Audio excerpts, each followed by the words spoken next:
important to keep learning and to keep testing. So people change all the time and their behavior changes. So what works today might not work tomorrow, but it might work again. So it's really important not to rule everything out and to keep testing and not blocking yourself in. For anyone who wants to join the banking industry, have a meaningful purpose.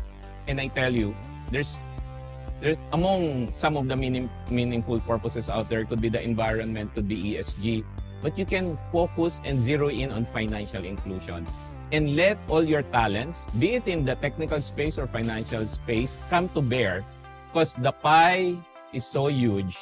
Everybody needs to pull together to make a dent in terms of solving that issue. So my advice, embrace banking, come over. Don't worry if you're a tech person, you will carry that over in the banking space. E-commerce is very dynamic industry, so it's very fast-paced industry that we have. It's a lot of innovations, it's full of technology.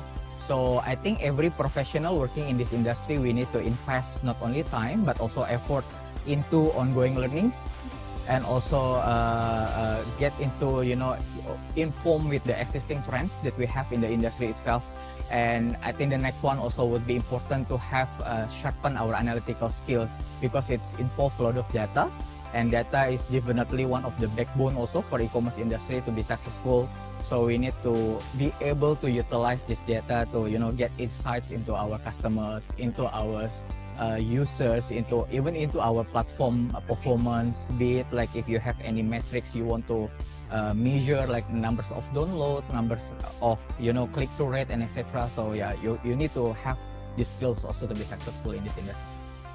Yeah, I think you need to be able to adapt and constantly being able to pivot and change direction. I think e-commerce is a very fast-paced space. I would say things are constantly changing, and you need to be part of the change. Otherwise, you might be left behind. So, just having that proactiveness and that mentality of, being able to pivot and adapt to the customer's needs. I think that's my biggest takeaway after all these years. So I still read a lot of these articles, tech articles and marketing related articles, business articles. However, I also joined marketing related groups. So I'm part of Exit 5 right now, which is a B2B focused marketing group. It's based in the United States, but the experiences and the people is actually borderless. So I get to find more about what is currently happening in the different companies, in the different industries, from people when they start posting and say, I need help on this. How have you guys done this, or how did you overcome these challenges? Keep it simple. A lot of people right now, they talk about the fancy things like Web3, crypto, but at the end of the day, it's fairly simple. Understand what your consumers want in terms of payment and understand how they want to do it, right? Then, of course, there's two sides to that. And of course, you have to make it acceptable in terms of commercials for your company, right? So it's a balancing thing that you have to do. If you're going into the banking industry, I would say that the best advice I can give you is to have a lot of experience outside of banking. Primarily because this is a sector that needs new way of thinking or thinking out of the box.